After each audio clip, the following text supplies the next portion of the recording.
Okay, on the things we've done so far, all of our functions have stayed positive between a and b.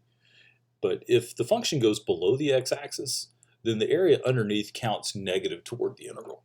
So let's start with this example. 0 to 10, the integral from 0 to 10 of 4 minus x. All right, so if I draw this out, 4 minus x from 0 to 10, it's going to look like this. And so we've got two components to the area. We've got this bit here, highlighter, got this bit up here, and then we've got this bit down here.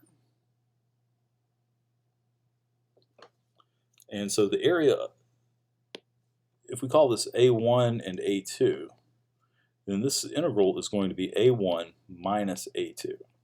So you just have to work out the area of these two triangles. So let's make this a little bigger so we can see what this is. This is the graph y equals 4 minus x. So that tells us right here, this is the point 4. And this is, well, it's the point 0, 4. This is also 4. And then down here, this is at 10. So this point down here is going to be, its x-coordinate's 10, and its y-coordinate is 4 minus 10, which is negative 6. So what we need are the areas of these two. A1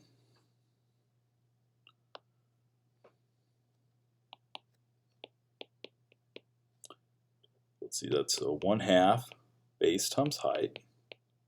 So 4 times 4 is 16, times 1/2 is 8. Area 2, all right, if we look at that, this length here is 6, and this length here is also 6. So A2 is 1/2 6 times 6. So that's 36 over 2, which is 18.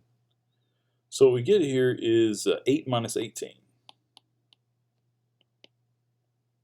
equals 0. Not 0, negative 10.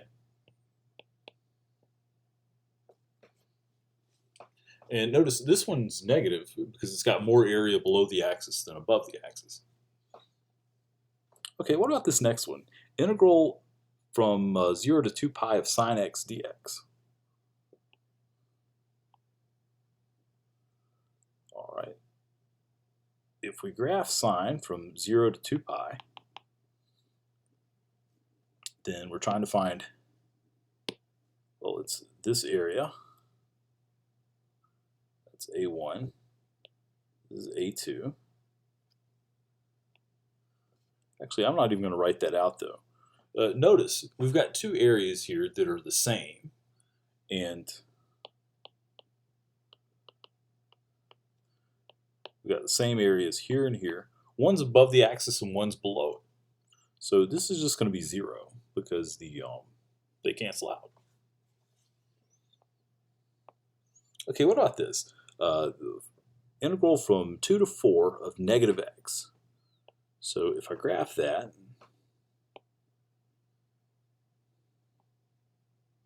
y equals minus x looks like this. If I'm going from 2 to 4,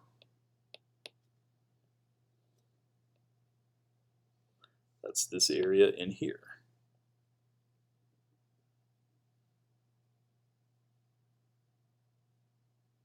Okay, so this is a lot like what we did before. I'm going to break this into two parts. Break it into A1 and A2. So let's see, this is negative x. So this point right here is 2, negative 2. This point is 4, negative 2. This point is 4, negative 4. So if we look at this area 1, well, let's see, area 1 is, let's see, its length here is 2, and its height here is also 2.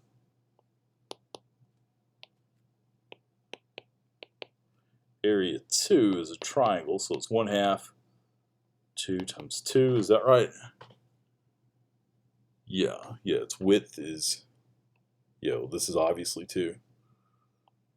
And this over here is also 2. So area 2 is just 2. Area 1 is 4. But notice both of them are below the axis. So what we get here is minus 4, and then minus 2 gives us minus 6. And that's our answer, negative 6. And the Riemann sum calculator will also work on these where things are negative. If we go from, if we look at negative x, we go from 2 to 4. Draw the rectangles. Yeah, negative 5.8. I'm going to change that to midpoint. Notice with the midpoint, we wind up getting the exact answer.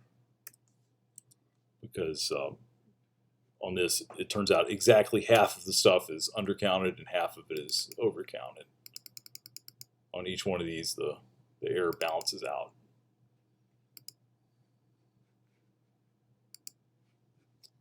All right. That's the last example.